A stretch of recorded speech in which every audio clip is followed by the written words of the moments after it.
Peace and welcome to the culture here on the Black Star Network. I'm your host, Farajii Muhammad. Thank you so much for tuning in and being a part of the conversation. Folks, we got a lot to talk about. First and foremost, I'm going to share with you what a GOP presidential candidate says about Juneteenth and how it goes completely against his own interests. Folks, we're going to talk a little bit about that. Also, we got to talk about money matters for your home and business. I'm going to be checking in with finance expert Betty Hines to give us the latest on how we can make sure that we can save in uncertain times.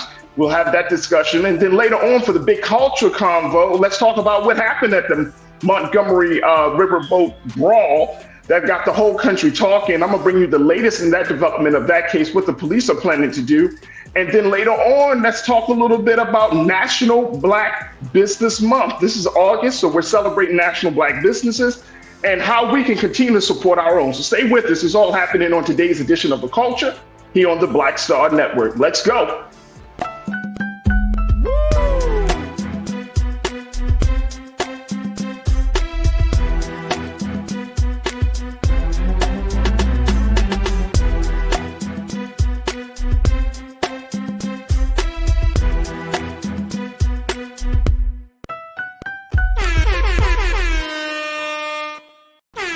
All right, folks. Welcome to the show. Welcome to the show. Welcome to the culture here on the Black Star Network. I'm your host, Farajii Muhammad. Thank you so much for tuning in and being a part of the conversation. Folks, let's jump right in because we got a lot to cover. First and foremost, let's talk about GOP political candidate, presidential candidate, Mr. Vivek Ramaswamy. Mr. Ramaswamy is running for office of president on the GOP side, and he had some things to say about the holiday, the new holiday of Juneteenth. Take a look.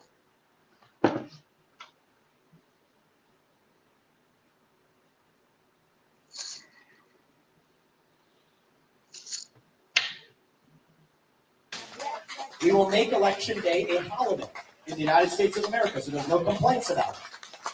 Cancel Juneteenth or one of the other useless ones we made up. Okay, we can't have like everything be a holiday, but we'll cancel one of the other ones and make Election Day a holiday. Paper ballots and government issued voter ID that matches the voter file. That is what we will do. Going back to your election security plan, you said you wanted to have a holiday. You said maybe cancel Juneteenth or one of the other useless holidays. Do you think Juneteenth is a useless holiday? I basically do. Yeah. Do you think Memorial Day, Veterans Day are useless holidays? I don't, because I stand with the presumption of time-tested traditions. Like I said, religion is, I call these things cults. I won't dignify them as religions because religions have withstood the test of time. And so I think that if we made a national commemorative holiday for everything that's important and happened in our history, we'd have no working days left. But I think the spirit of Juneteenth, we already channeled into other holidays, like Martin Luther King Day, like President's Day. I think we can commemorate the spirit of that holiday separately. So I think that we shouldn't have redundant holidays that celebrate overlapping purposes. It should have a distinct purpose. And I think, let's be honest, the reason for making that a holiday was under political duress. It was a political hostage situation on the back of the death of George Floyd. And I think that should not be how we create holidays. We should not create holidays with a cultural gun to our head. And that's what happened with Juneteenth. All right, crew. I would love to hear what you got to say as Mr. Ramaswamy, who is a political GOP presidential candidate, has made it clear that if he becomes president, one, he would make Election Day a national holiday, but then two, that he would probably just completely shut down, cancel Juneteenth. Now, what's your take on this, folks? Join us in the conversation as we're streaming live on major platforms, including YouTube. Just go to Roland Martin's YouTube page and post your comments. Join us as part of today's culture crew, and I would love to hear what you have to say about this. Also, we're streaming live on blackstarnetwork.com, Amazon News on your Roku TV, as well as Facebook. So, folks, let's jump right into it. I would love to hear what you have to say Yeah. So here's the. I think Juicy Girl Vixen, welcome to the chat and welcome to the crew. You pointed out something that I had just thought about myself when I saw this. Juicy Girl Vixen, you said a minority trying to stop a holiday. That's why I said, Juicy Girl Vixen, that it was against his own interest. Here's a man of Indian descent. I mean, from the country of India. Who is, and this is why, folks, when we talk about the thinking of white supremacy, the value systems of white supremacy, right? This is exactly what we're talking about. White supremacy will cause you to negate yourself, negate who you are, negate where you come from, negate your own personal value system, and you will be compelled to take on someone else's value system that is not even in your best interest. White supremacy as a system, as a system of thought, as a system of values, as a system of policy, these things will negate you, will make you feel like, you know what, I don't bring anything special to the table. I cannot include myself, bring my unique self, my heritage, my experiences to the table. I have to just accept what's already been established instead of bringing something new. It is absolutely insane. I think Juicy Girl Vixen, you would agree with me on this. It's insane that a man who is a minority would get mad at another minority group for simply having a holiday to commemorate a special moment in their history. We don't even have Indian holidays. But guess what? Those who have made the transition from India to America have certainly contributed to this country. But you don't even have the mindset, the thinking to say, you know what, I'm going to establish something for myself and for my people that are coming from across the water. Instead, you completely shut down the holiday, not Memorial Day. You heard him saying, I'm not Memorial Day, Juneteenth. It's new, we don't need it, we can just incorporate it. The reason that we have Dr. King Day is it's pretty simple. We're celebrating the life and legacy of Dr. King. The reason that we have Black History Month is pretty simple, because we aren't informed enough to learn about all of the great things that Black folks had brought to this country to make this country great, right? And that other people need to know about Black history. What are the holidays are we talking about here, folks? You want to say Kwanzaa? That is a cultural holiday then that's a holiday for Black folks. That is not quote unquote, it's recognized by the government, but it wasn't, its intent was not to make it government. Oh, and then we're going to promote something. So what are you talking about, sir? I don't understand. Why wouldn't you want to have a holiday to help to at least mark a significant period, not just of Black history, of American history, since you say that you're all about being American? But this is what white supremacy does.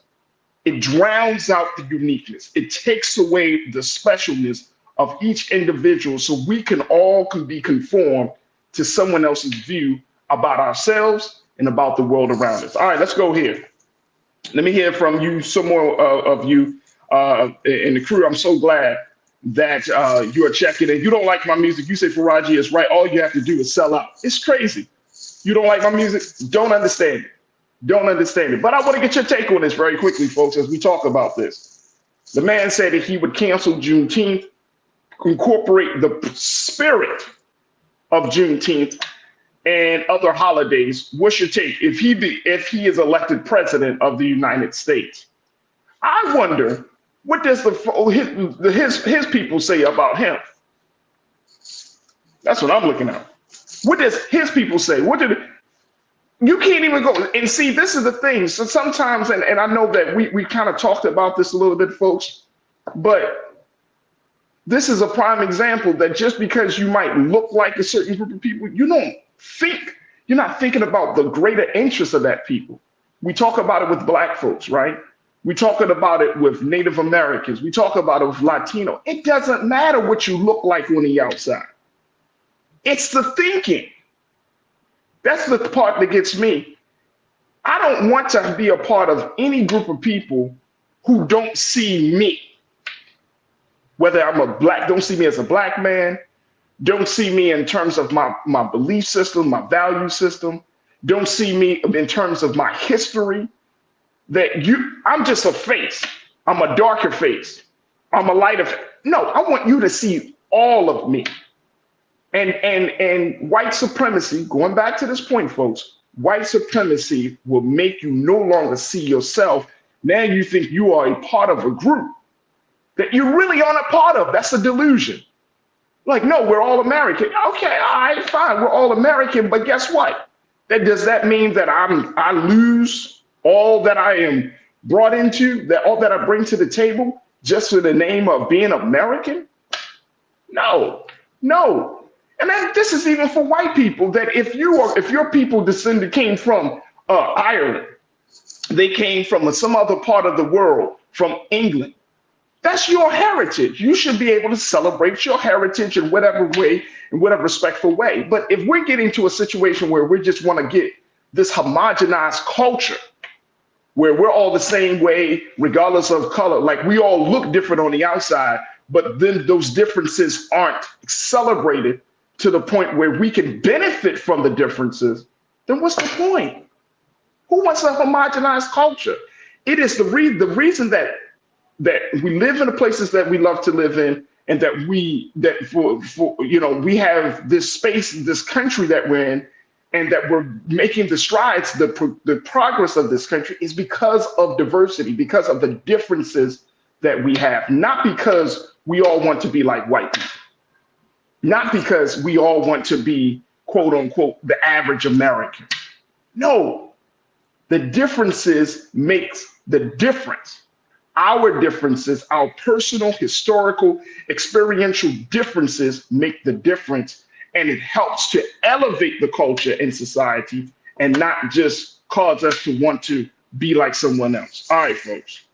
Let me go here very quickly. Angie Brown checking in. Good to connect with you, Angie. You said this is absurdity. Come on, he can't be serious. Does he even know what Juneteenth and why we celebrate it seriously? Why we celebrate it seriously? No, he doesn't. And this is why I remember, y'all, when Juneteenth happened after that weekend, I came back on air and I said, what makes this different? How do we celebrate Juneteenth differently than other holidays that are designed for Black folks, right? That we call our own. So now this also comes a little bit on us, because if we just celebrated the same way we celebrate Dr. King, the same way we celebrate Black History Month, if we aren't clear as to why this holiday or this moment needs to be emphasized or celebrated or acknowledged, if we aren't clear, then guess what? It opens the door for other people to not be clear. And for this to happen to the point where they're like, oh, well, I mean, it's just another day, so we could just throw it in there with President's Day. President's Day. How does Juneteenth have with President's Day? How does that match? But we have to be clear in our cultural expression, I believe. Once that clarity is known to us, it will be clear to the rest of the world. Angie, thank you so much. Jeremy Campbell, you checked and you said they're always trying to take from us, but as we always did, we stand up and celebrate our heritage. I hope so, but we got to be intentional, Jeremy. But I agree with you wholeheartedly. Very quickly. Lana, my sister, you said he doesn't know anything about Juneteenth or our struggle. This is why Kamala Harris doesn't separate her message. She appears just like a Democratic Vivette. Pay attention. Wow. Hard pill to swallow there, Lana. Appreciate you, sis. My sister Tiana, you checked and you say he just wants his poll numbers to go up. Yeah, but guess what? The conversation about Juneteenth, you see people clapping like, yeah, no Juneteenth. No Juneteenth. So we are being attacked on all levels, folks. We are being attacked on all levels. Let me get one more in here before we take our first pause this afternoon. Real Brooklyn, you checked in and said, oh, it matters. You have to look a certain way to get through any door. And if that doesn't work, you resort to crapping on your own in order to get in. Welcome to white supremacy, folks. Real Brooklyn, appreciate you for saying that. Welcome to white supremacy. And that's what happens. White supremacy will make you negate yourself. Not self-denial is one thing. Self-negation is a whole different thing. negate yourself at the expense of yourself to be like someone else. And guess what, folks? If we continue to go down that road, guess what's going to happen? We won't have no culture or history at all. Look, I got to take a quick pause. When we come forward, let's talk about money matters at home and abroad, at home, at the workplace, and all over the place, as we're going to be checking in with finance expert Betty Hines to give us some insight on what we can do, as there is a new study that has shown out from Bank of America that shows that more Americans are pulling from their 401ks at a higher rate now than ever before. What is this a sign of? What does it mean? And most importantly, how does this impact your pockets? Folks, stay with us. The conversation is up next here on The Culture on the Black Star Network.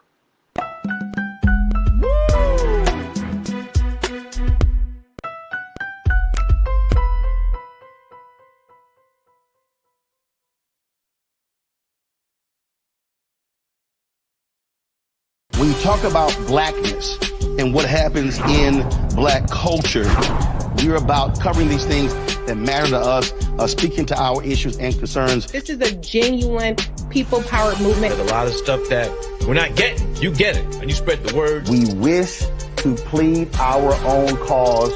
Too long have others spoken for us. We cannot tell our own story if we can't pay for it. This is about covering us. Invest in black-owned media. Your dollars matter. We don't have to keep asking them to cover our stuff. So please support us in what we do, folks. We want to hit 2,000 people, $50 this month, raise $100,000. We're behind 100,000, so we want to hit that. Y'all money makes this possible. Checks and money orders go to P.O. Box 57196, Washington, D.C. 20036-0196. The Cash App is $RM Unfiltered. PayPal is R Martin Unfiltered. Venmo is RM Unfiltered. Zelle is Roland at RolandSMartin.com.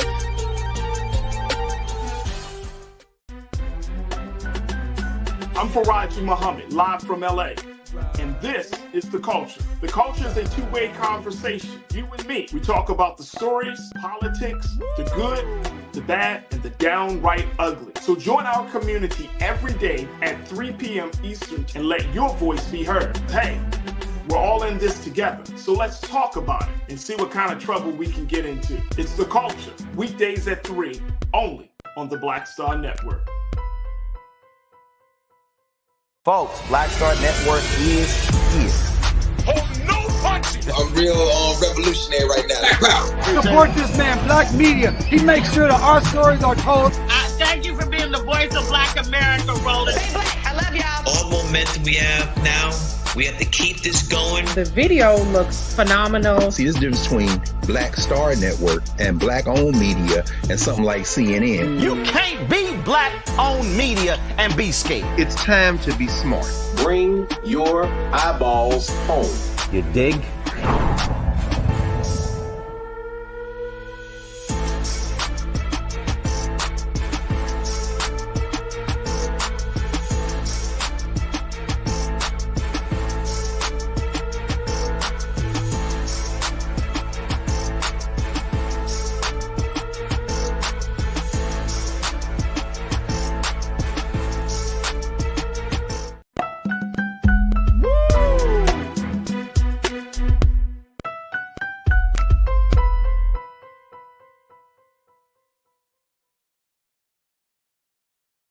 All right, folks, welcome back to The Culture here on the Black Star Network. I'm your host, Farajii Muhammad. We're going to just want to take a couple of more comments from you as my crew today as we talk about GOP presidential candidate Vivek Ramaswamy, who had made the point that Juneteenth is quote unquote useless.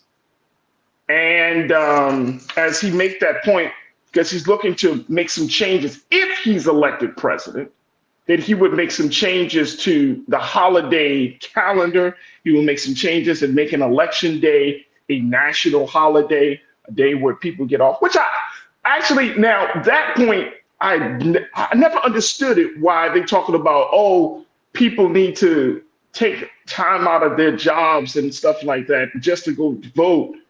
And then you talk about not making election day a national day, a holiday, a federal day, that people won't be penalized for getting off work or voting and all of those things. Like, make it make sense. If you want people to vote, remove as many barriers as possible to make sure that people can go out and do that. And just one day, just a one-day situation, right? It's a national holiday. So I'm not in dispute with that if that's the ultimate goal, is to get people to vote. But this other stuff this dude is talking about, Juneteenth being useless, Juneteenth shouldn't be a major holiday. It should be incorporated. The principles and spirit of Juneteenth should be incorporated in other holidays. How many black holidays do we actually have in this day? Come on, crew, talk to me. How many black holidays do we have? Because there's, and I'm not talking about Christmas and Thanksgiving. Of course, there are actually holidays all over the place. And he said it. He said if we are going to mark a special day for each time there was something major, we probably wouldn't go to work. I don't think it's that bad. But if you go to, there are websites that I would suggest that y'all check it out, like nationaltoday.com. This is a website that shows you every single holiday on every month and all of these things. You can find these holidays. Some things are a little bit more the major holidays, and then you have some of the minor holidays. But these are not holidays in the sense that these are just simply acknowledgement moments. And guess what? What's wrong with that? One thing that a lot of Americans, I think we all are challenged by because of the culture that we live in, is that we don't know the history of things. We don't like to study history. I mean, there are a few historians out there, and I know some of us love to do reading on our own and all of those things. But as a collective, I'm talking about as a collective body of people, for those 300 million people in this country, there are so many moments in our history that we just don't know. Things that we should know. Right? Things that we could know to help us move this country, to move the relationships within this country further along, but we just don't know. So we don't, and then more importantly, to learn from those historical moments, so that way we can work from a place of not just talking, but we can work from a place of knowing for sure how a situation is going to go. But to say that that Juneteenth is a useless holiday it's pretty, I would say, it's pretty damn insulting, considering the fact that people's lives were impacted because of that situation down in Texas. People's lives were impacted, right? Our people, our ancestors, their lives were impacted because of that. So it's not useless to make that acknowledgement.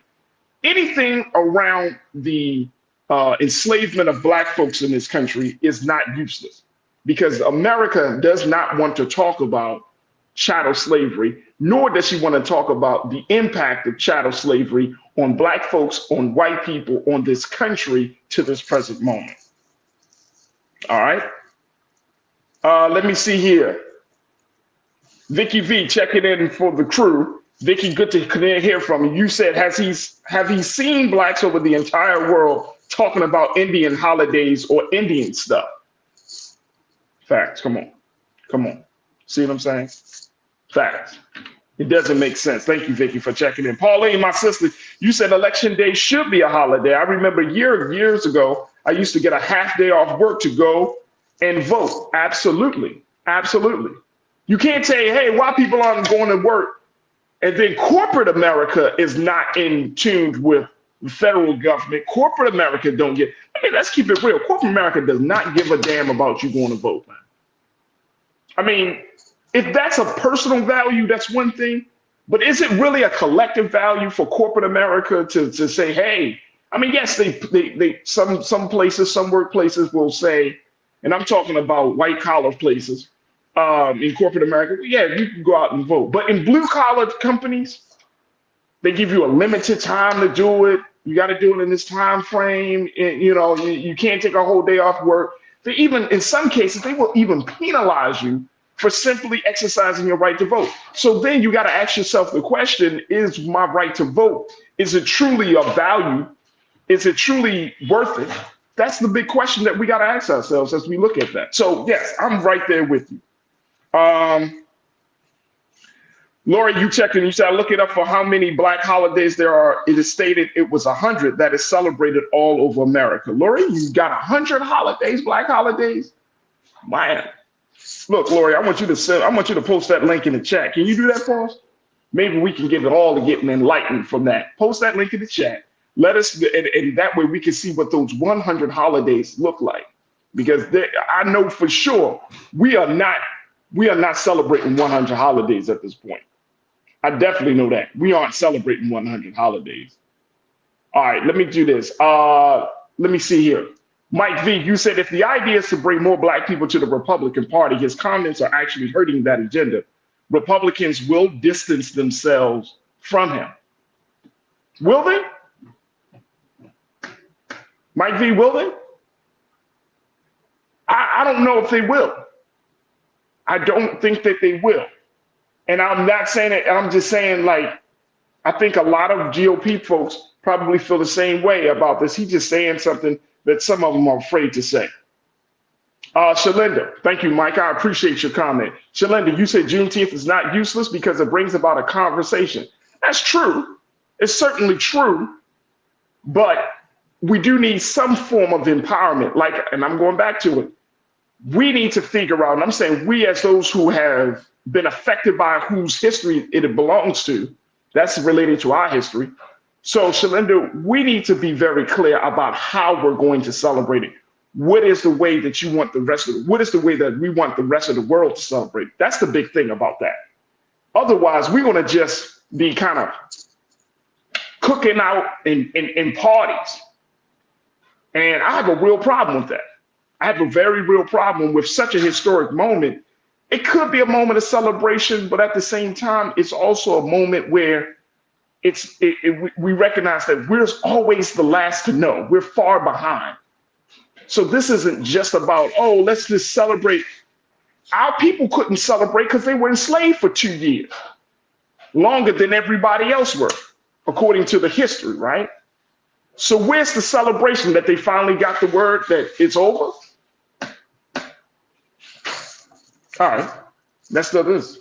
Torian POV, you said, does he think it's useless because they still don't see us as free? He could. But again, let's go back to my initial thesis on this, folks. White supremacy will make you feel like you don't see the difference in other people, regardless of whether you are part of the marginalized or not. It don't matter whether you black, white, from India, from Jamaica, from Hawaii, from China. If you embrace that type of thinking, that you feel like, well, having a holiday for black people is un-American. Maybe having a holiday for Latino people is un-American. Then guess what? You're not even be able to see the differences that make people great. You can't even see it. You can't even see it. Look, I got to take another quick pause. When we come forward, folks, let's continue the conversation on the other side. Stay with me. Still got a lot more to get to in this first hour right here on The Culture on the Black Star Network.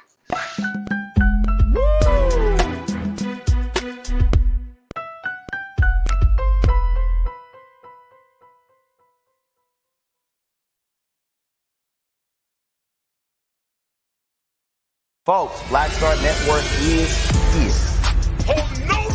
I'm real revolutionary right now. Support this man, Black Media. He makes sure that our stories are told. Thank you for being the voice of Black America, Roland. Stay black. I love y'all. All momentum we have now, we have to keep this going. The video looks phenomenal. See, this difference between Black Star Network and black-owned media and something like CNN. You can't be black-owned media and be scared. It's time to be smart. Bring your eyeballs home. You dig?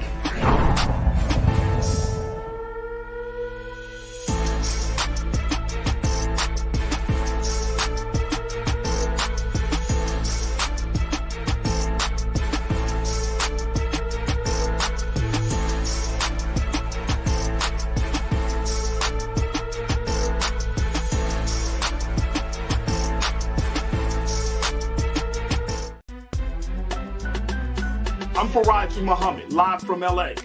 and this is The Culture. The Culture is a two-way conversation. You and me. We talk about the stories, politics, the good, the bad, and the downright ugly. So join our community every day at 3 p.m. Eastern and let your voice be heard. Hey, we're all in this together. So let's talk about it and see what kind of trouble we can get into. It's The Culture, weekdays at 3, only on the Black Star Network. When you talk about blackness and what happens in black culture, we're about covering these things that matter to us, speaking to our issues and concerns. This is a genuine people-powered movement. There's a lot of stuff that we're not getting. You get it, and you spread the word. We wish to plead our own cause. Too long have others spoken for us. We cannot tell our own story if we can't pay for it. This is about covering us. Invest in black-owned media. Your dollars matter. We don't have to keep asking them to cover our stuff. So please support us in what we do, folks. We want to hit 2,000 people, $50 this month, raise $100,000. We're behind 100,000, so we want to hit that. Y'all money makes this possible. Checks and money orders go to P.O. Box 57196, Washington, D.C. 20037-0196. The Cash App is $RM Unfiltered. PayPal is R Martin Unfiltered. Venmo is RM Unfiltered. Zelle is Roland at RolandSMartin.com.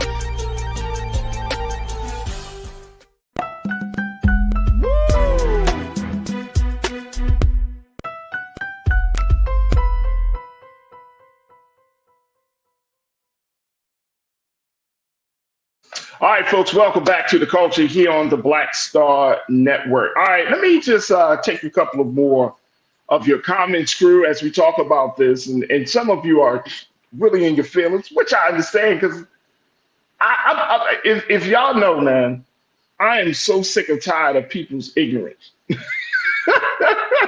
I'm serious. It's like I am so sick and tired of people's ignorance about other people. We act as if other people don't exist in some cases. Bob Leon, you said, okay, so you want us to have a parade on George Washington's birthday, right? You know he owned slaves, so that just don't matter to our black people. Just saying. Yeah, I mean, look, that's the place that we're in right now, Bob. That we want to recognize. And here's the thing, folks. This country has been in existence for a little over 200 and something years, right? 230 years, right? And since this country has been in existence, how come we can't, and I mean, you think about all of these people that are in this country right now. You're talking about black people, you're talking about Asians, Latinos, you got folks from South America, you got folks from the Caribbean, you got folks from London, you got all these people in this country. And in 2023, we still are going back and forth about recognizing other people, the contributions of other people, the history of other people. I mean, it's still a problem that other people want to be seen in 2023. After all of this, like after we had the Revolutionary War, we had all of these wars, we tell people to come to America all the time and bring me this person, bring me that person. And we go through this whole process.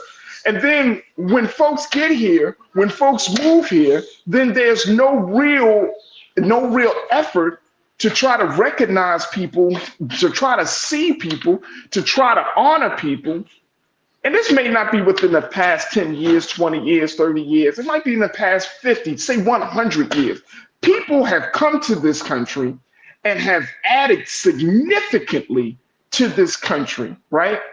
Across the board, across all the spectrums, the color lines and everything. And there are people in this country who still wants to hold on to this false idea that white people, one, founded this country, which we know, I'm saying Europeans founded this country, which is not true.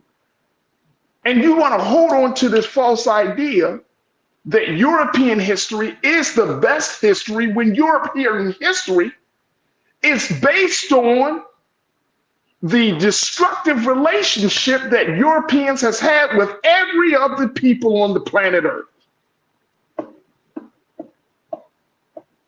And we want to hold on to it. We don't want to get rid of it. We call it the American way. When in fact, folks, it is one of the most hostile takeovers, right? No business, there's no business that has done this greater than what white supremacy has done to the mindset, to the culture, to the very identity of people in this country. You talking about a hostile takeover? Please, that's child's play. This is a psychological takeover. All right, let's go back. Let's go back to what you got to say. Kenna H, you checked in and said the backlash is real. I hope so. I really, really do hope so. Man, oh man. Cindy, you checked in and said, are they really ignorant, Farajii? I don't think so. These people do and say what's best for them. We are the biggest minority that get recognized. Some may be jealous of us. Well, some are jealous of us. We're actually in the country, based upon the past census, the majority, of course, are white folks. Then you have Latino folks, Hispanics. Then you have Black folks. So we're in the top 3. Now, how much from the 13, 14% of the population that we make up, how much of our culture, how much of our history, how much have we given for the growth and the development of this country? Now, that's a different story. Can that be truly quantified? When this country was built on the physical backs of Black people. It was built on other people, but we know without a shadow of doubt, it was built on the physical backs of Black people, of African people. Right? So we are the smallest, not the smallest, but we're out of the top 3 groups of people, we're number 3, but we gave it all. And we're still seeking it. We're still seeking it, folks. We're still talking about fighting for rights. We're still talking about being considered a full citizen. We're still talking about making sure that our children have a future they can really put their hope in. And we gave it all. And we continue to give it all. This ain't racism. This ain't racism. We just having a fireside chat, right?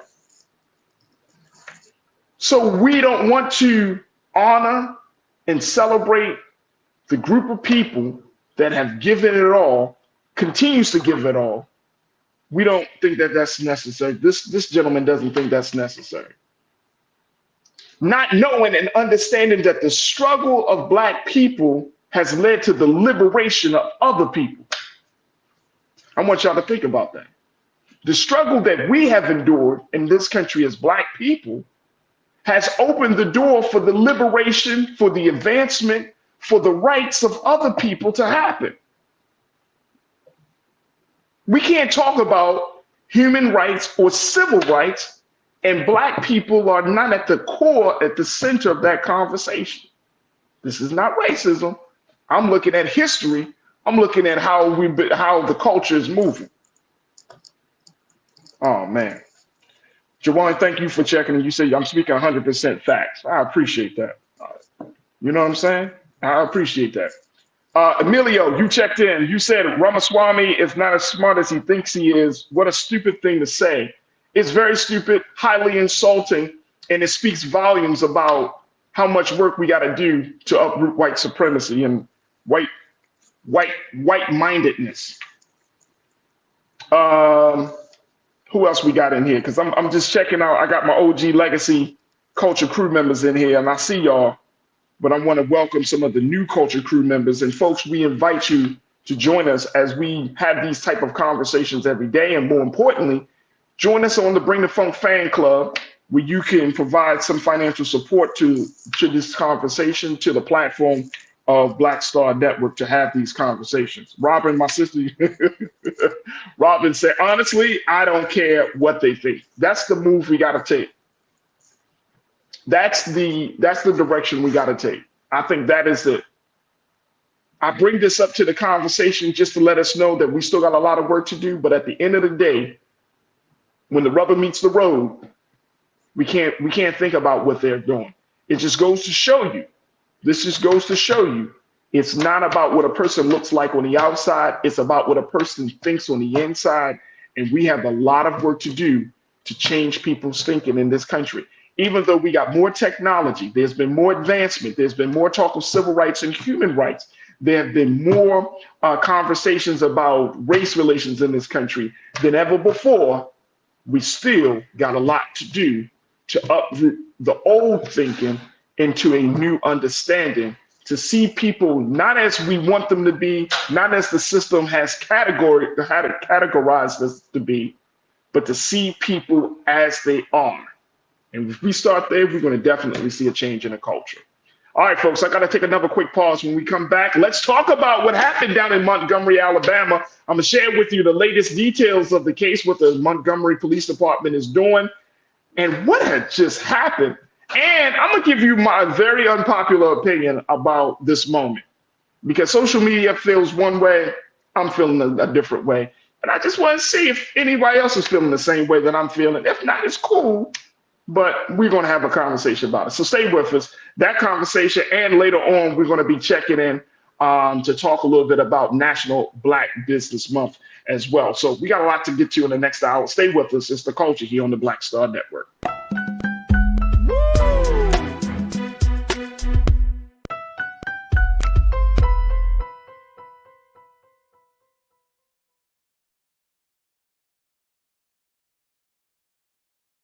When you talk about blackness and what happens in black culture, we're about covering these things that matter to us, speaking to our issues and concerns. This is a genuine people-powered movement. There's a lot of stuff that we're not getting. You get it, and you spread the word. We wish to plead our own cause.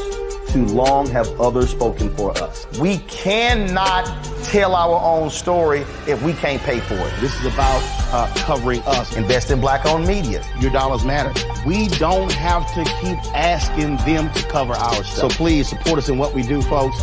We want to hit 2,000 people, $50 this month, raise $100,000. We're behind 100,000, so we want to hit that. Y'all money makes this possible. Check some money orders. Go to P.O. Box 57196, Washington, D.C. 20037-0196. The Cash App is $RM Unfiltered. PayPal is R Martin Unfiltered. Venmo is RM Unfiltered. Zelle is Roland at RolandSMartin.com.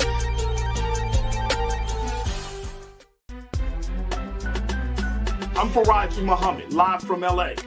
And this is The Culture. The Culture is a two-way conversation. You and me. We talk about the stories, politics, the good, the bad, and the downright ugly. So join our community every day at 3 p.m. Eastern and let your voice be heard. Hey, we're all in this together. So let's talk about it and see what kind of trouble we can get into. It's The Culture. Weekdays at 3, only on the Black Star Network. Folks, Black Star Network is here. Oh, no punches! I'm real revolutionary right now. Support this man, Black Media. He makes sure that our stories are told. Thank you for being the voice of Black America, Roland. Stay black. I love y'all. All momentum we have now, we have to keep this going. The video looks phenomenal. See, this difference between Black Star Network and black-owned media and something like CNN. You can't be black-owned media and be scared. It's time to be smart. Bring your eyeballs home. You dig?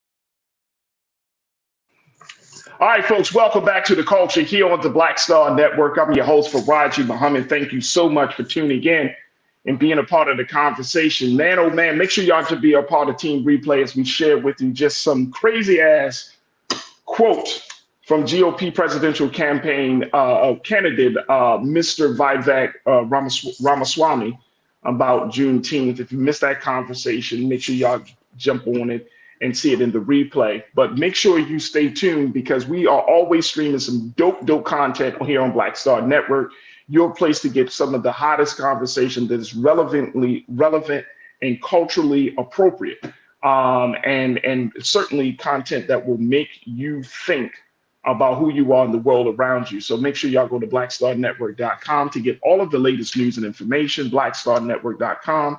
Also, we're streaming live on Amazon News, on your Roku TV, and of course on social media platforms of Facebook and YouTube.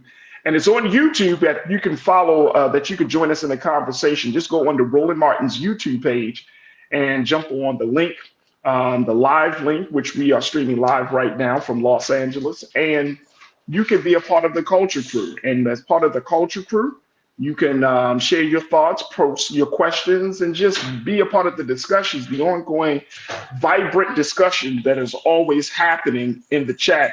And again, big shout out to all of the brand new voices. I love connecting with brand new voices. And also make sure y'all do y'all due diligence to follow us on social media at Black Star Network and follow me on social media at The Real Farajii on Instagram and Farajii on Twitter and Facebook and in other spaces. But I love connecting with some new watchers. So thank you. Big shout out to my OG chat, Culture Crew members. Y'all know who you are. I see my pastor, Damon Blissett of the Block Churches in full effect. I see you and so many others. Cindy D.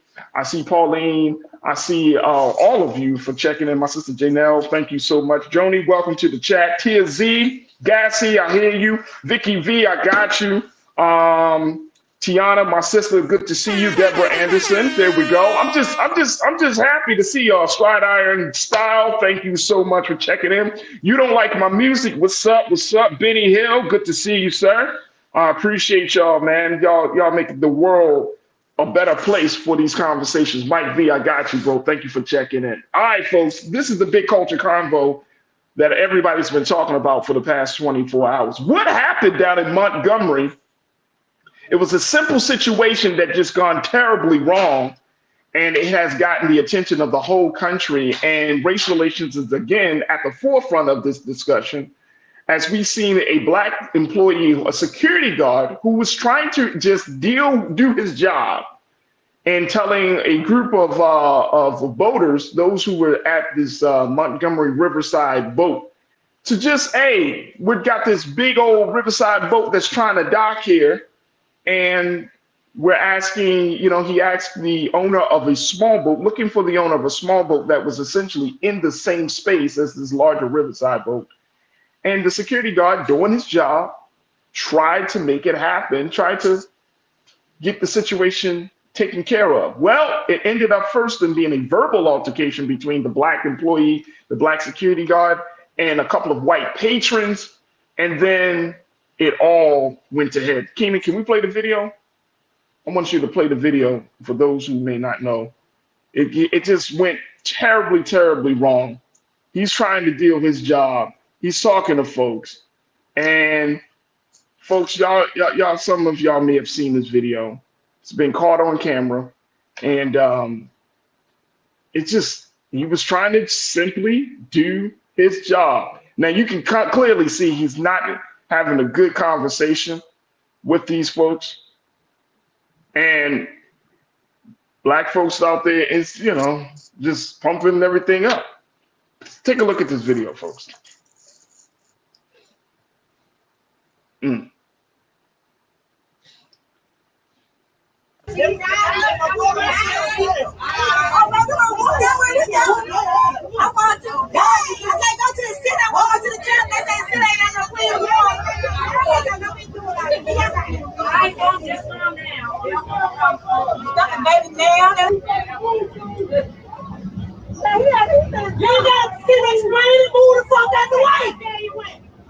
go. Get out now.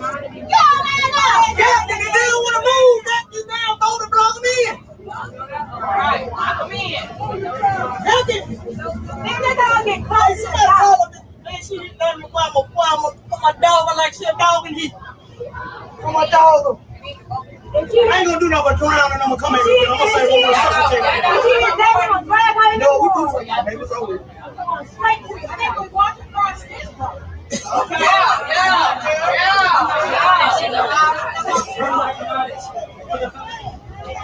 Y'all gonna be part of that anyway.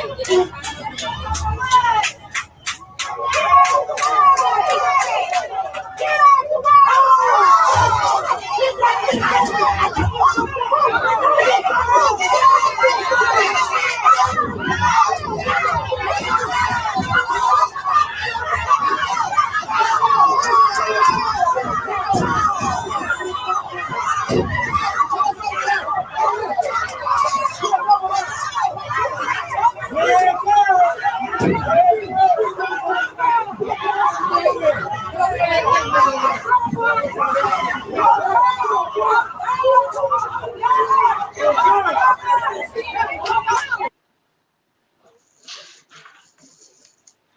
And it goes on like that for a few minutes. People started coming out the water, and guess what? It just becomes a whole situation. All right, folks. Crew, y'all talked to me about this yesterday. My sister Lana and a few others of you say, Farajii, are we going to talk about what happened down there at the riverboat? Well, let's talk about it. Let's talk about this. Let's talk about this. Now, look, I'm so happy. Here's the one thing I'm really, really happy about. I'm happy that that black man, that employee, was not seriously hurt. I hope that's not the case. I mean, I know that in the heat of battle, sometimes, you know, the adrenaline is rushing and, you know, you're moving around a lot. You may not feel the pain of the punches and hits, but it looked like he didn't get seriously injured because he was able to get up, walk away a little bit, and kind of get himself together and collect himself. So I'm happy that that happened because this situation could have gone left, right? But the fact that it just came into such a big display of violence, right? Pretty much along racial lines too. Now, as you can see in the video, there were a couple of white patrons that tried to stop the other white guys from hitting on the black employee, but then they were pushed away and more stuff started happening. Well, after this situation happened on this part of the dock, then people started, there were a couple of swimmers that jumped into the water, came out, they started to get involved. That situation simmered down, and then another situation from another area of the dock popped up. More fights were happening, and a chair was used during the course of that situation. It just became this whole thing. Now, I want to get your take on this, crew. Share your thoughts on this. Is this a time to be rejoiceful? I mean, and I know people will probably ask me, well, why would you bring this up? And I want to be serious because that's what's how this whole conversation is being how it's being perceived, that black folks felt like, you know what, this was a moment that we should be proud of. And I want to talk a little bit about that. First, let me share with you what the Montgomery police said they were going to do. This is from CNN. Take a look at this, folks. So we already saw how the melee started with a black man who a witness described to CNN as an employee. He engaged with a group of white men on the dock, according to the footage. Then a shirtless white man then charged and shoved them, and others pushed the worker to the ground and started punching him. The fight escalated further, with other groups of people entering the fray, and after a short break in the action, a second round of punches and attacks on the footage shows. Montgomery police said they were called to the scene and found, quote, a large group of subjects engaged in a physical altercation, according to a Monday news release. Several people were detained and charges were pending, police added. There are 4 active warrants and more could come, according to Major Saba Coleman, who is a Montgomery police spokesperson. He told CNN in an email. So they're looking to make some arrests of some folks. Who are they going to arrest? We don't know just yet, but the arrest warrants are coming. Look, I got to take a quick pause. When we come forward, I want us to talk a little bit about why this moment is such a happy, quote unquote, and I don't use such an elementary and small word, but people are excited to see this, and I want us to get a little bit deeper into it because it speaks volumes about where we are in the larger picture of seeing ourselves as valuable. It speaks volumes about how much we actually yearn for justice. We're going to have that conversation on the other side. Stay with us. It's The Culture here on the Black Star Network.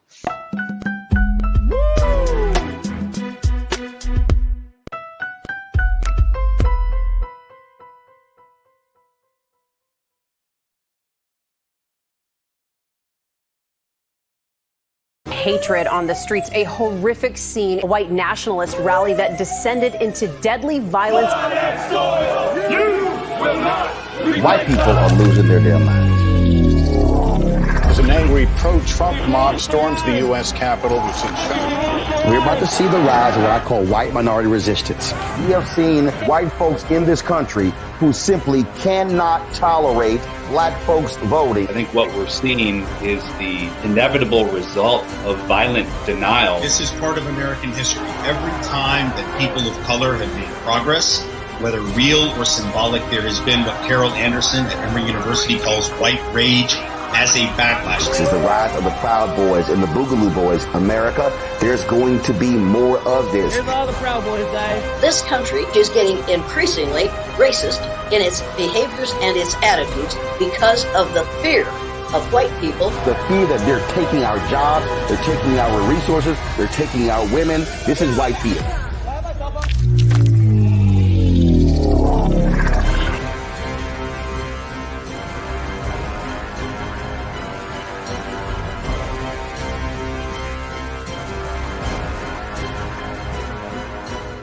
Black Star Network is here.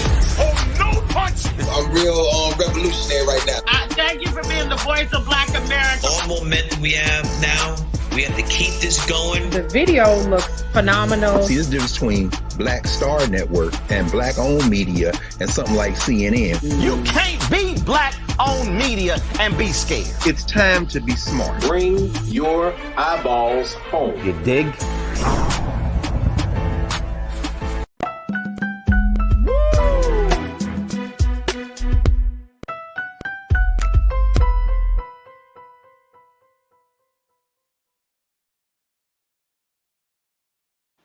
All right, folks, welcome back to The Culture here on the Black Star Network. We've been talking about what happened at that riverboat dock down in Montgomery, Alabama, that it went from a simple situation that could have been resolved that escalated to a verbal altercation to escalate to a whole melee, where it started off with a black security worker trying to talk to some white patrons about moving their boat for a larger riverboat on the dock. And then a white man comes out of nowhere, pushes and shoves the black security officer down to the ground, and boom, it just went downhill from there. Now, this situation has caught the attention, of course, nationally, because the fight has gone pretty much down racial lines between black and white people. And so many folks, and I've been seeing it on social media over the past 24 hours, some folks are just simply saying this is a sign that things are certainly changing in this country. Let me go to what y'all have to say on this, crew, because I think it's interesting. I think this is an interesting dynamic, and when we have big cultural moments, we can kind of work through them. That way we can talk about them a little bit and get a better understanding, so that way we can walk away from this moment feeling a little bit more empowered.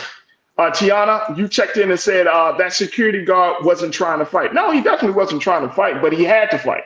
So I'm always with somebody. Look, I was always taught this very simple. Fight with those who fight with you, and surely God would grant you the victory. If somebody put their hands on you, up into your personal space, all up in your face, breathing their breath on you, these are all signs that you want to go. That's what that means to me. I can walk away. I could be the peaceful man, but these are all signs that you want to go. You yelling and you screaming and you doing okay, then you must want to go. All right, that's what it means. But I appreciate that. Sandy, you said, see, that's when people got involved. They jumped him. Absolutely, they jumped him, and it became this whole other thing. Absolutely. Deborah, thank you for checking in. Sandy, thank you for checking in as well. Deborah, you said he was doing his job, but to be pushed and struck in the face and attacked by 3, 4, 5, 6 others, absolutely. I mean, it was insane, absolutely insane. Jawan, thank you so much, Deborah, for checking in. Jawan, you said, I just love our people. I love how our folks came together to help him. When I was in Montgomery a few years ago, our people there treated my cousin and me like family. I love our people. I love our people too. I definitely love our people as well. But I think that it's important that we keep in mind that this could have gone left very quickly. Even with the police looking to arrest some folks and all of that stuff, it could go left because you're down in one of the most racist cities, a city that is known for its deep racism, a city that is known for its bigotry. Montgomery, Alabama, one of the great places, one of the great cities of our civil rights movement. It can still go left. Don't think we out of the water yet. It can still go left. We just got to see how this investigation goes. Jawan, thank you so much. Davey Floater, you said Black August has kicked off greatest so far. This is happening while West Africa is joining hands to kick out France. Here's the thing on this, though. Here's the thing on this, y'all. And this, y'all might deem this to be unpopular. As much as I saw the sort of like the rah, rah, rah, yeah, we got them, this means nothing to me. I'm sorry. Here's why. Here's why. Man, look.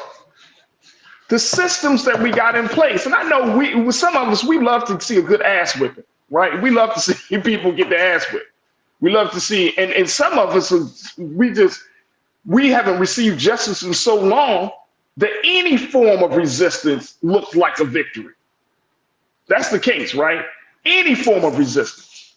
So if it comes from us, you know, a black man beating down on a white man, a black man taking a chair against a white man's face. And as crazy as it sounds, some of us rejoice in that because we just haven't we've received any justice in these cases like that, right? So I understand that, but that speaks volumes about where we are too in our struggle, that a situation like this is seen as quote unquote some level of victory. It might be a sign that we're not taking it anymore. That's certainly true. But is it a victory? No.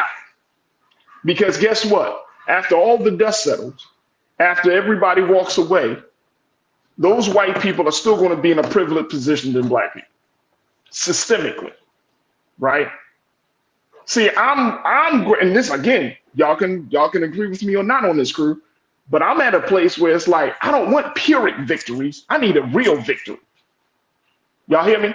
I don't want Pyrrhic victories. I need a real victory. All right, let me go back to what y'all are checking in and saying. Let me see. Tiana, you say black folks are tired of the BS. We are glad the outcome was different and not watching someone die. Absolute facts. Absolute facts. Here's the thing about this part that I want us to keep in mind. This is something that I came across on The Root. This is from The Root when they said the reason why black folks are rejoicing over the Montgomery fight, the Montgomery brawl. Take a look at this. This comes from, let me pull up the writer on this from The Root. This comes from a sister by the name of Candace McDuffie. And she posted this, she made this point, which I think is a valid point. So Keena, let's post this on the screen here for screen. Thank you so much, bro. She said, justice for us is a rarity, and often when we try to achieve it, we are victim blamed and held responsible for our own demise. What we saw in Montgomery was not just an incredible show of unity amongst black people, facts, but the opposite of what we are used to seeing. This time, when a black man was being attacked by white people, he and folks who stepped in on his behalf fought back. Absolutely, I would agree with you. I would agree with our sister Candace. She said, she referenced Pulitzer Prize winning journalist Nicole Hannah-Jones, who did the 1619 Project for the New York Times. That's a Hulu special now. She pointed out, Nicole Hannah-Jones pointed out this, I think it was yesterday. She said, if you understand the history of Montgomery, one of the most prolific slave trading cities in the United States turned brutally repressive apartheid regime after, and majority black, but just got its first black mayor, it gives so much more perspective to this video.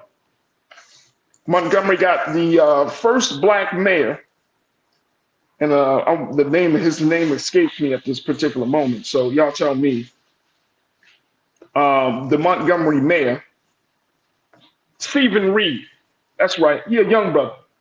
He was mayor, and he put out a statement on this. This is Mayor Stephen Reed, a black man. Let's put it in, Keen, if you can find the picture of Mayor Reed, I will appreciate that, bro. But he said in a statement on Sunday that several people involved in the fighting Saturday evening have been detained. He said, quote unquote, justice will be served. He said, justice will be served. He said he indicated that the man from the riverboat was attacked and that those who committed violence against him would face the justice system. He said the Montgomery Police Department acted swiftly to detain several reckless individuals for attacking a man who was simply doing his job. All right. So that came from Mayor Stephen Reed, the first black mayor of the city of Montgomery, Alabama. But I don't mind areas. That's Mayor Reed right there. He's a young man, young brother. I love the unity, but I hope, like I said, in a situation like this, right, it can go left, especially when you're dealing with the police department, when they sit down and start looking at, well, who was engaged in the fight. Hell, what if it comes up through that those who try to, quote unquote, defend or stand in solidarity with the little brother, with our brother, the security guard, that they get charged? And some of them did. When we get the full details of the situation, some of them actually got charged.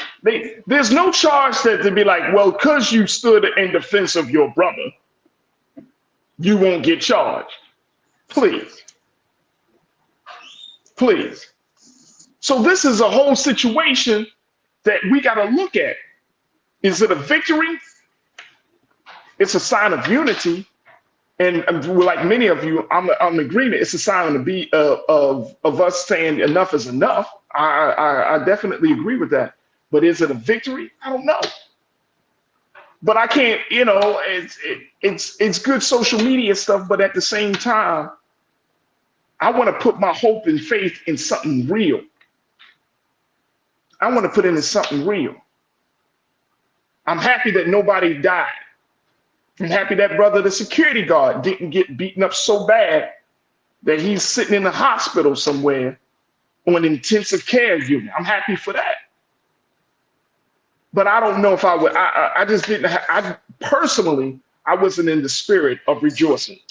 All right, let's go back to what what y'all are saying about this. DeAndre, thank you so much for checking in, my man. DeAndre C, you said being where that took place, I'm glad no one was shot. Facts. How about that, bro? We all know that they are quick to use arms against us, especially in the South, with their laws being what they are. Come on, man. Absolutely, DeAndre. I couldn't agree with you more. Thank you for posting that. Sharon Gregory, you checked in and said, plus, that dock is exactly where slaves were sold, so this is a more than just a fight. But the history, Sharon, and I appreciate you posting that, bringing it up. But the history, again, is something else.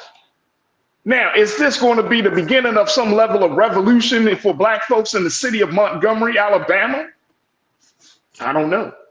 Or just happened to be one of them situations. We don't know. We will have to see how our people, if you're from Montgomery, you live in the area, I would love to get your take on this, folks, as we have this conversation.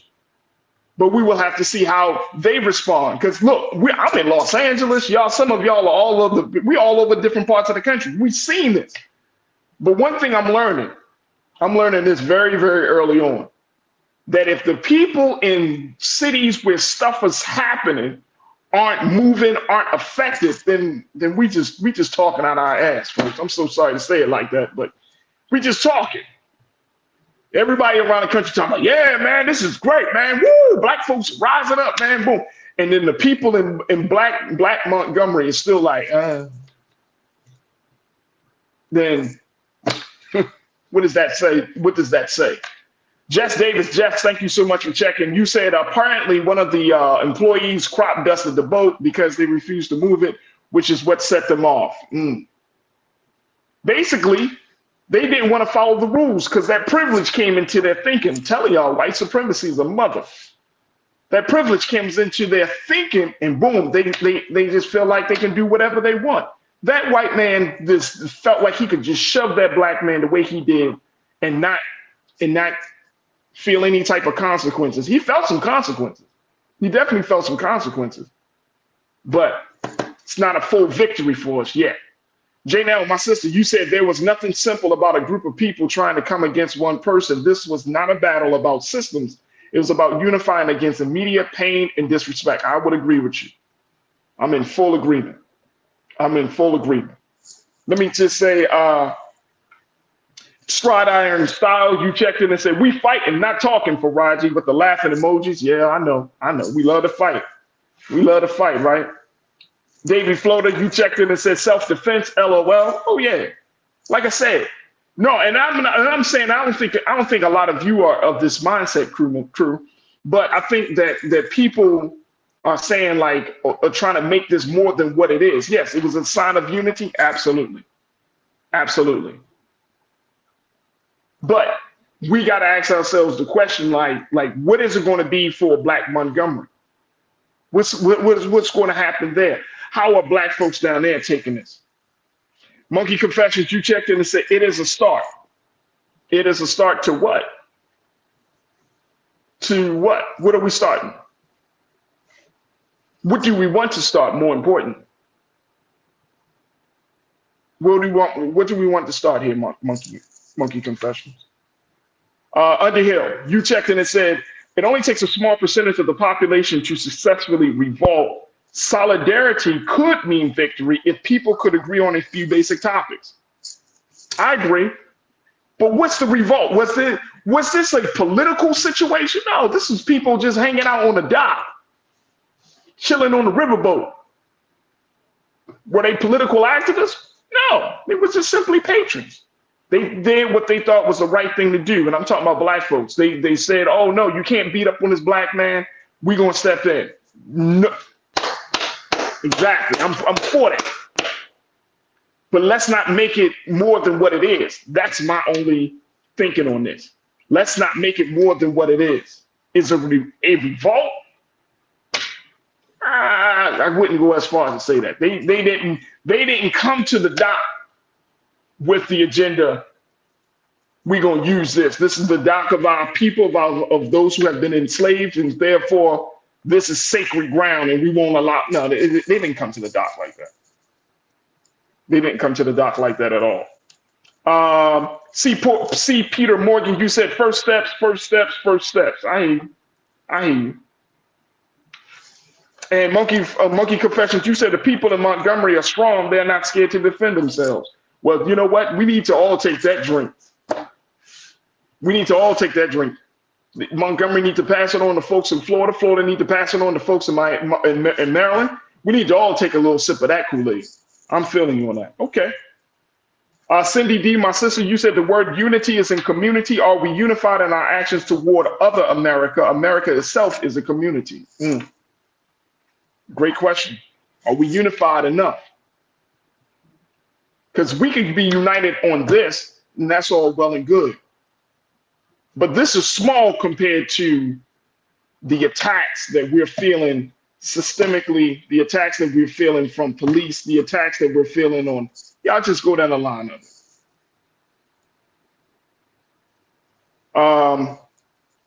Who else? I get it, y'all. I hope y'all, and Benny Hill, you said defending your brothers, LOL at Farajii, right? You got to defend each other. Look, nobody wants to see this. I would have jumped in the same situation too. And I hope that we all have that spirit that when one of us fall, we all going in. So maybe we can keep that there. That this is a sign of unity, right? But even so, and more importantly, even so, we do have to figure out, and again, we got to see how the police handles the situation. Because if Mayor Stephen Reed, a black man, the first black mayor of Montgomery, decides to lock up black folks, then what? Because guess what? We all still have to follow the law. And according to the law, some of those black people could be in violation. So I would rather for us to look at the whole situation, because it's not like Stephen Reed is going to have to just like give him a pass and say, oh, you're black? You came out of the water like Aquaman? You can go home. It just doesn't work that way. Y'all feel me? It just doesn't work that way. So if there are some black folks that are locked up or are charged, are we going to support them? We're going to make sure somebody's going to make sure they're going to get a lawyer, get some money. There it is. My Javon Raspberry, you said stand for nothing, fall for anything. Facts. I love it. Yo, I'm trust and believe. I'm not saying that I love the fact of the unity, but I'm starting to see some characterization as this is a quote unquote a revolt. This is a sign that, you know what? No, I love the unity, but let's keep it in its proper context, because this is a fight, right? But is this fight going to open the door for other fights that's going to lead us to victory? I don't know. We will have to see. The police are going to have to investigate.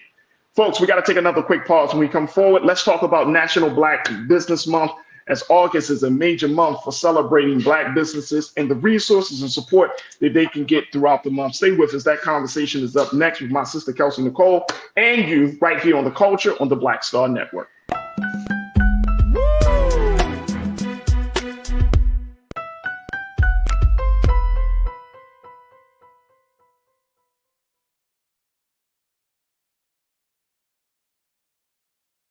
Folks, Black Star Network is here. Oh, no punches! I'm real revolutionary right now. Support this man, Black Media. He makes sure that our stories are told.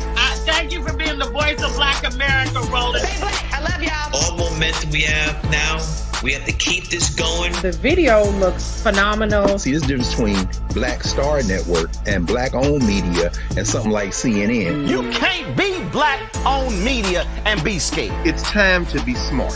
Bring your eyeballs home. You dig?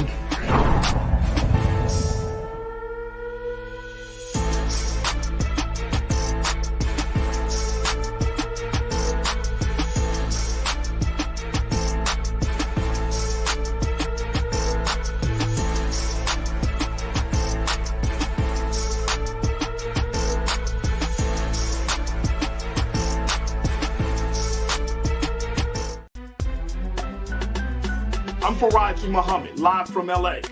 And this is The Culture. The Culture is a two-way conversation. You and me. We talk about the stories, politics, the good, the bad, and the downright ugly. So join our community every day at 3 p.m. Eastern and let your voice be heard. Hey, we're all in this together. So let's talk about it and see what kind of trouble we can get into. It's The Culture, weekdays at 3, only on the Black Star Network.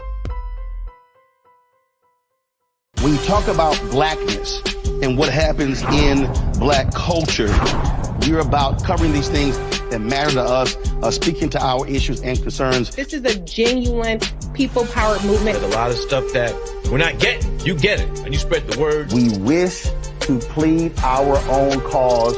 Too long have others spoken for us. We cannot tell our own story if we can't pay for it. This is about covering us. Invest in black-owned media. Your dollars matter. We don't have to keep asking them to cover our stuff. So please support us in what we do, folks. We want to hit 2,000 people, $50 this month, raise $100,000. We're behind 100,000, so we want to hit that. Y'all money makes this possible. Check some money orders. Go to P.O. Box 57196, Washington, D.C. 20037-0196. The Cash App is $RM Unfiltered. PayPal is R Martin Unfiltered. Venmo is RM Unfiltered. Zelle is Roland at RolandSMartin.com.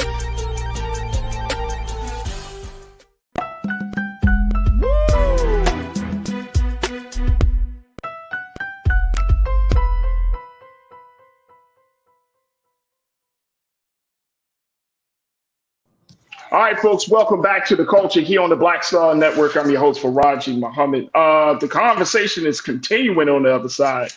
If you join us on our YouTube page, just go under Roland Martin's YouTube page, and that's where the conversation is right now, folks, where you can see all of the Culture crew members that are just checking in for the day, OG Culture crew members, new Culture crew members, new voices, new faces, They're checking in to talk about what's been going on in Montgomery, Alabama. And, I get it. I hope y'all don't misunderstand my spirit and my energy. It's all well and good that the unity is there. And I think, let me make sure let me pull this up. Student of the game, you say coming to the defense of your brother is always a big deal. We got to stop trying to downplay our situations that bring our people hope.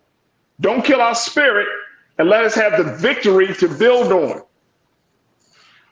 Okay, student of the game, I hear you. Certainly my intent was not to bring down the spirit. My intent is to get us to think, though. To think bigger, to think broader, to think higher. We put some hands on some white people. Okay.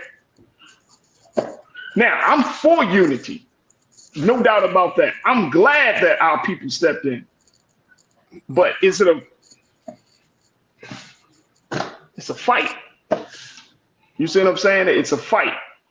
And I'm happy that our brother, the security brother, he was able to not get hurt. I'm happy that nobody really got hurt to as bad as it could have. But this is a fight. This is a fight. And I hope that we don't get caught on the back end because we simply did the right thing of trying to take up for our brother. So that's my biggest hope. But I'm trying to keep this in its proper context. It's a fight. It's unfortunate. It could have gone left, but it's a fight. All right, student game, but I appreciate you for posting that. You're absolutely right. I ain't trying to rain on nobody's parade, but I'm tired of small victories, y'all. I'm tired of small little things. Black folks, we need some big stuff. We need big stuff. I need the big stuff. All right, let me get to my very special guest, my sister, who's doing some phenomenal work. I'm so happy to have her on. She serves as an award-winning broadcast journalist, radio host. She's in the sports world, sports contributor on a lot of different platforms. And she's just a dope, dynamic woman. And I'm happy for her to join me for this conversation about celebrating National Black Business Month, which is all month long for the month of August.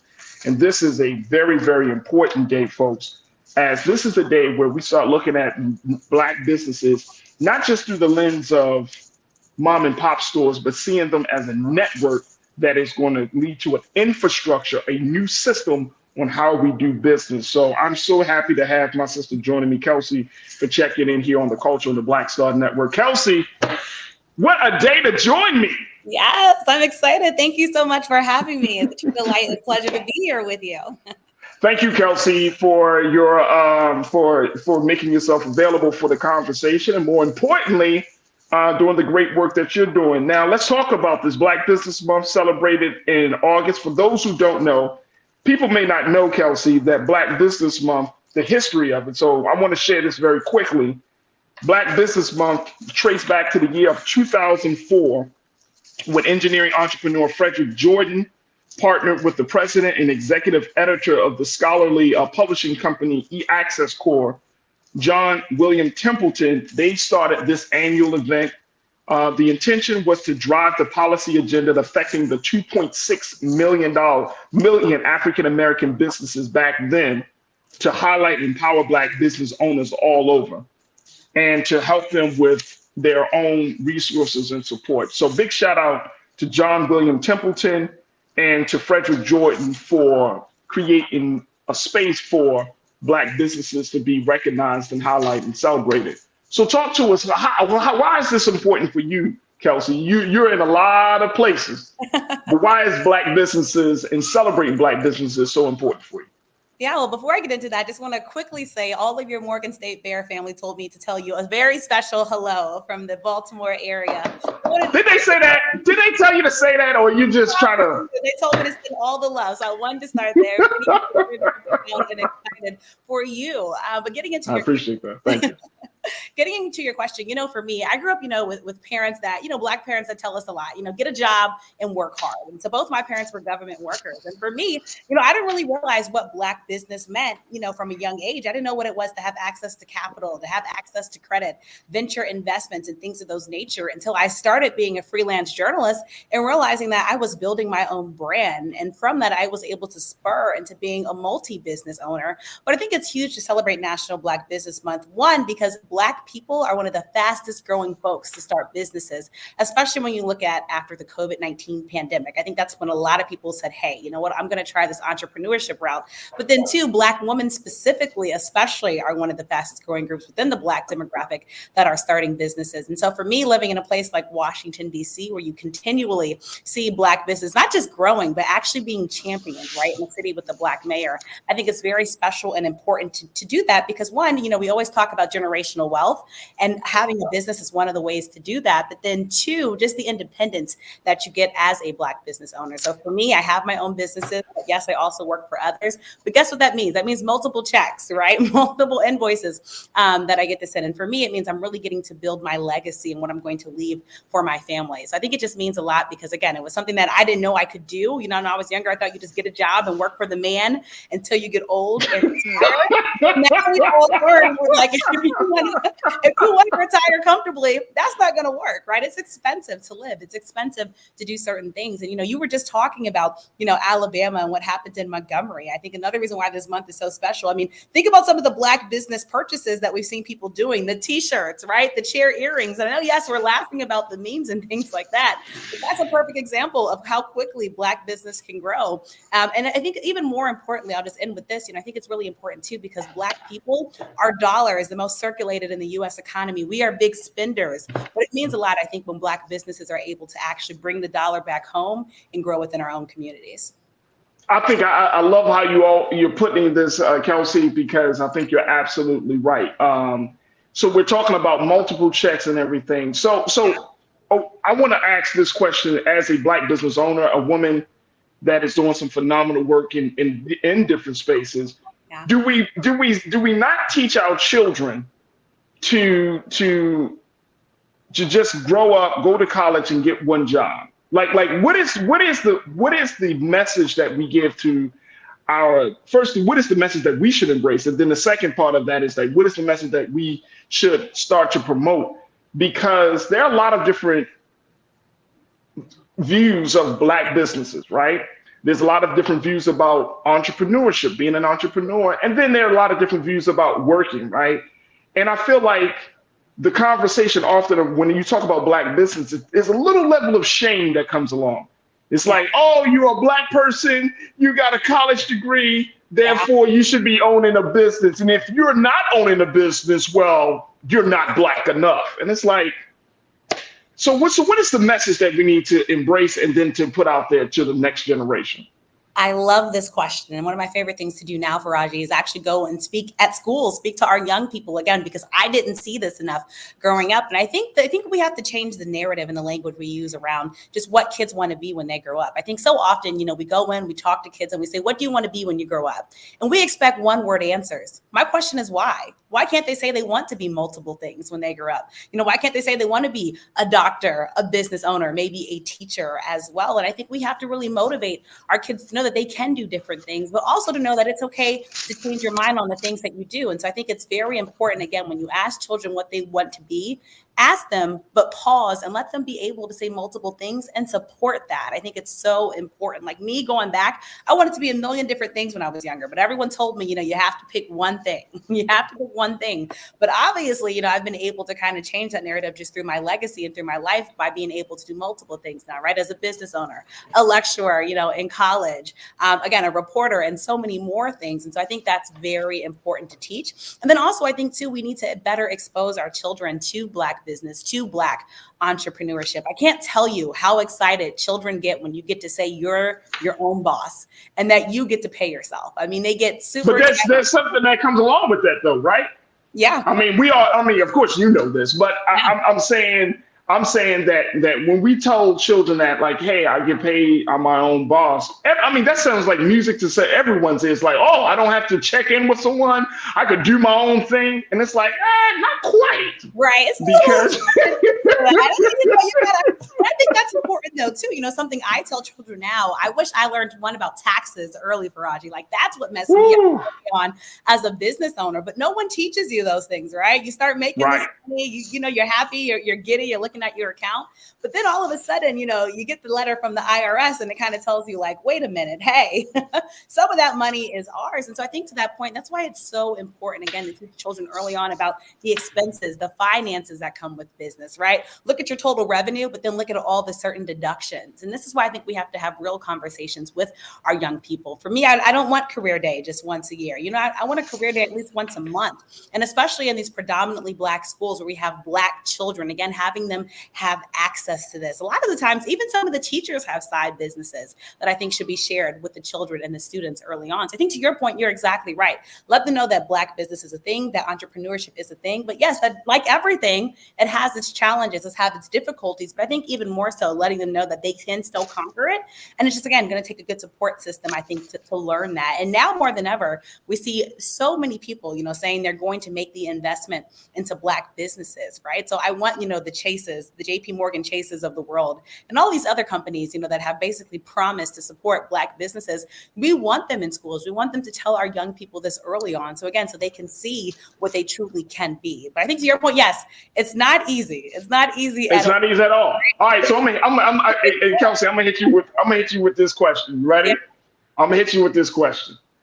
How do we make sure that as Black entrepreneurs, Black business owners, that we don't start to embrace a thinking of white-mindedness, that we do our business the same way that we've seen white people? And there are certain things we can learn from white people and other business owners, certainly. But when I'm speaking of that white-mindedness is that we start to look at our people as a means to an end, whereas traditionally and historically, we are the end. Those relationships are the end. It's not just about the bottom line, the dollar. How do we make sure that doesn't happen? Because as much as we talk about this, like, I never forget seeing on the cover of Fortune, I think it was Forbes magazine or Fortune magazine, I think it was Forbes. They had this sister, maybe like a month and a half ago, they had this sister on the cover and they was like capitalism redefined or something. Yeah. And I was just, it struck a nerve in me because I'm like, we have suffered so much under the system of capitalism. Right. We have been products. We have been, as a people, we have come from, we were like the commodity of capitalism. So how do we make sure that we don't go into this with the same mindset that we've seen from our past and making sure that it empowers our future? Yeah, and this is such an important topic. And I'm glad that you said what you said, because when we look at capitalism, it was not meant to benefit Black folks. Let's just be honest with how this country was started, right? And that's why we have to fight so much harder pretty much for everything, right, that we want. Again, Black business owners will tell you this, how hard their story is. But I think going back, to the point that you're making, and I'll tell you, this is what a lot of Black business owners say, is that we just have to respect Black business. A lot of times Black business owners will say, hey, when I start a business in my community, the first thing that everybody wants, Farajii, they want a handout. They want a discount, right? And come on. It's the same questions that we'll give Black businesses that we won't into a predominantly white-owned business. We won't ask for those same things, right? We won't do the dumb barter trade system when we go to those businesses. So I think just making sure that, one, we respect the value of Black businesses. Their prices are their prices. You might think it's high, you might think it's, but whatever. But if their quality is good, again, just like you do any business, I think you should pay for what you're getting. And so I think that's first and foremost. I think too, we really need to champion our businesses in our communities. We want our businesses, Farajii, in our communities. Far too often, other minority groups will get, grants and things of that nature to open businesses and not our own. I think we have to make sure we continue to shine a spotlight on that. If you have a friend that's doing a business, push it, promote it, do whatever you can, again, to make sure that business, is successful. Make sure that business is coming into your community. If you live in a predominantly Black community, I would ask you, how many Black-owned businesses do you have there? And just really think about it. And again, your community should be a reflection, I think, of the businesses within it. If your answer is not, equivalent to how many Black people are in that community, I'd say, again, you have to ask questions and figure out how it should be there.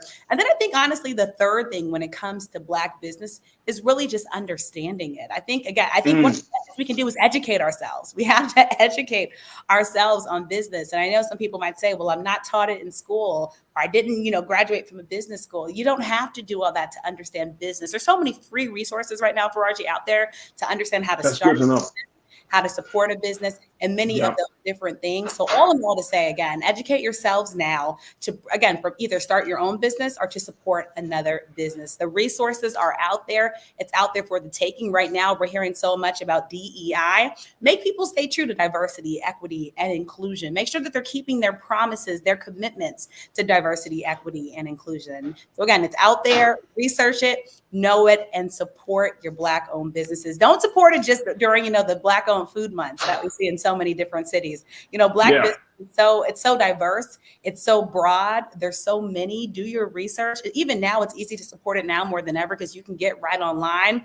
I'm somebody, for instance, that like Etsy, and there's a lot of great Black-owned business owners on Etsy. Oh, yeah, me too. Specifically, right? So that's why I said educate yourself. It's very easy. It's very easy to get this knowledge. Absolutely. Folks, we're going to take a quick pause. Let's get like a quick pause and come back with Kelsey Nicole Nelson, who is a award-winning sports entertainment journalist. She's also the president and CEO of founder of Krypton LLC, media and communications consulting company, and so much more as we celebrate National Black Business Month for the month of August. Stay with us. It's The Culture on the Black Star Network.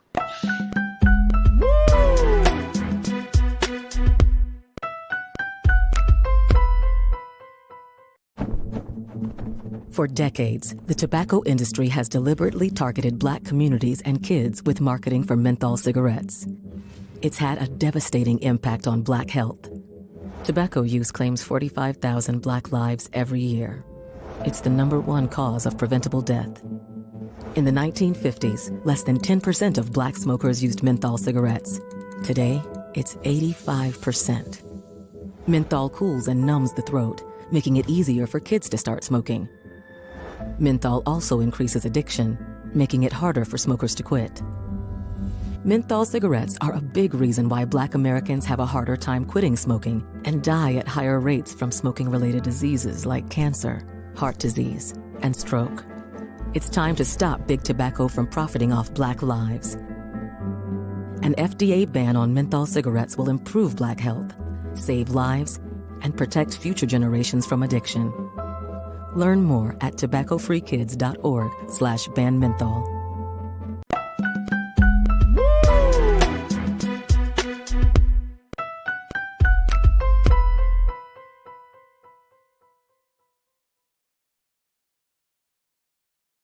All right, folks, welcome back to the show. We have been talking to my sister, Kelsey Nicole Nelson, who is an entrepreneur. She's an award-winning journalist. She's a sports reporter. She's been working in the space of sports and business for years now and has made a name for herself. She's also the founder and president of Books Breaking Borders, Books to End Educational Bankruptcy, which is a community action project under her. She's doing a lot as we're talking about celebrating Black businesses for the month of August. Kelsey, we got a few moments left.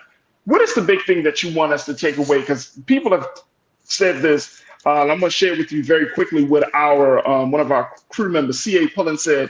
We have to change the mindset that if any Black business screw up, it's not all Black businesses. We have to stop that thinking.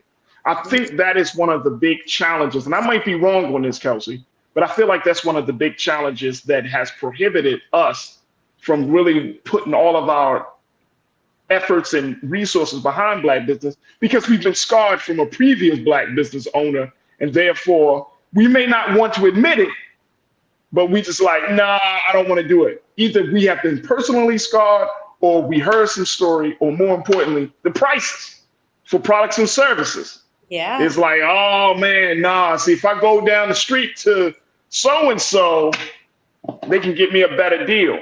So help us to understand, how do we break through those initial initial signs of resistance against Black businesses to get to a better place?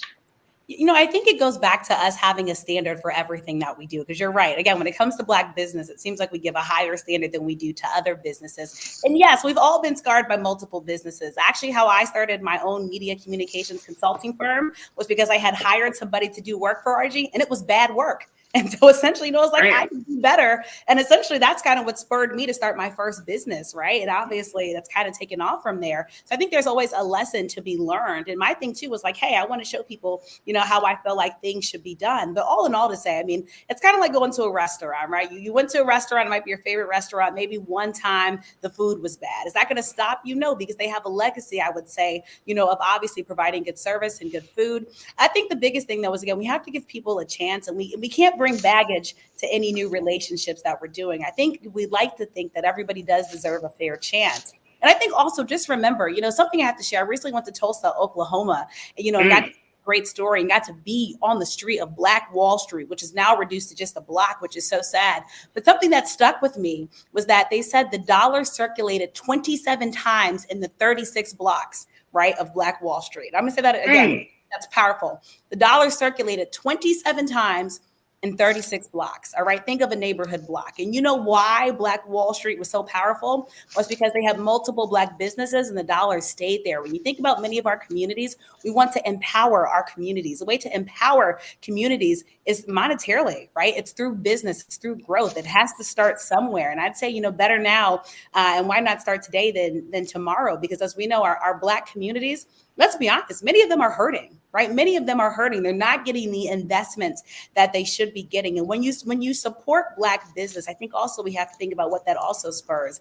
Usually that money spurs into our education system. I think we all know our education system. You talked about my organization, Books Breaking Borders, Books to End Educational Bankruptcies. The dollars that go to that help to make sure that our babies can read and write. So again, when you spur Black business, you're spurring the community. And when you spur a community, you're empowering communities, and empowered communities are strong communities. They're ones that get respected, and they're ones where the people get what they deserve. So all in all to say, give Black business a chance. If you had a bad experience, guess what? There's a million more. There's about over 3 million Black businesses right now in the country alone. You can't tell me because of one, you're not going to try the other ones, Farajii. So that's a great point. Another one, and let's support each other better now than ever. And it goes back to your point about Alabama. We are stronger when we're unified together. Ain't that the truth? Ain't that the truth, Kelsey? Well, I truly appreciate you. Kelsey, how can people get in contact with the work that you're doing? You're doing a phenomenal job. Y'all, Kelsey is everywhere. So how can people connect with you and stay up to date? Well, thank you so much. Again, enjoyed being here with you. And thank you for giving me a platform to talk about being a Black woman business owner. You can find me on my website, KelseyNicoleNelson.com. Happy to talk business, sports, whatever people want to talk about, bring it to me. Happy to help you start your own business. I'll refer you to people who can help as well. But again, don't be afraid of it. Support as much Black business as you can, because if we won't do it, who will? Can't wait to connect with you. Come on. Oh, absolutely. Kelsey, I appreciate you for giving your expertise. And most importantly, Kelsey, thank you for being so good for the culture. Talk to you soon. All right, folks. Bye-bye. All right, folks, that's going to do it for us. I thank each and every one of you for joining the conversation. Big shout out to the Online Culture crew, man. The crew and the chat today was explosive. So many of you have checked in, and there we go. There we go. Thank you so much for being a part of the conversation. Big shout out to my production team. I want to thank my man, Chris, for making it sound so good. My man, King Keenan, who's doing the job, man. Woo! King Keenan always holding us down. Joel and Shannon, thank you. And of course, I want to thank Big Brother Roland Martin for the opportunity. Stay tuned at 6 p.m. Roland Martin Unfiltered is coming right at you. Of course, more conversation, more coverage about what we've seen, what happened in Montgomery, and what the next steps will be. But I want to go to something very quickly as we close out. I see that my crew is always checking in. My sister Lana, she posted something that this is, we got to keep applying pressure. And she said, how do we use this energy in politics around reparations? I see a revolution coming. That's the only big point I was trying to get across, Delana, and to the crew.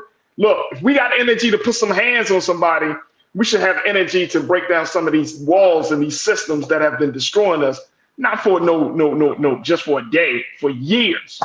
Let's use that same energy to challenge some of the bigger things that we see need to happen. So I appreciate you, Lana, for saying that as well. All right, folks, make sure y'all do your due diligence. Support us here at blackstarnetwork.com.